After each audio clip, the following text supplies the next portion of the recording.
ওই উঠ শালা। হ্যাঁ হ্যাঁ, কি হলো কি হলো? ঠান্ডা এসে গেছে? হ্যাঁ হ্যাঁ উঠ শালা, শালা কুম্ভকর্ণের থেকেও বেশি ঘুমায়। হ্যাঁ মালিক, এটার মধ্যেও আমার দোষ? শালা চুনা পাদির মতন গন্ধ রে। আরে কি করবো মালিক, আমার মধ্যে ইঁদুর বাচ্চা দিয়ে দিয়েছিল, তার জন্য কুচকানি গন্ধ। হ্যাঁ, এটার মধ্যে আছে নাকি রে? আরে না গো মালিক, তুমি রাতে যেভাবে খাট ঢোলাচ্ছিলে না, তারা ভয় পেয়ে পালিয়ে গেছে। তা মালিক, তোমার রাতে গার্লফ্রেন্ড এসেছিল নাকি গো? উঠ বানা, রাতে খুব ঠান্ডা লাগছিল, তার জন্য বিছানাটা কাঁপছিল। আর হ্যাঁ, তুই শুধু শুধু আমার মাথাটা গরম করবি না বলে দিচ্ছি।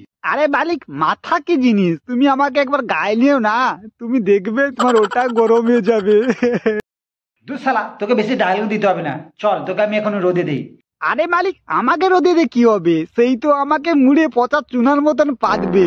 এই নয় কি তুমি পিছনটা বের করে পাতবে? আরে পাগল, পা দিলেই তো লেপটা গরম হবে না, তোকে শুধু গায়ে দিলেই গরম হয়ে যাবে রে বোকাচোদা।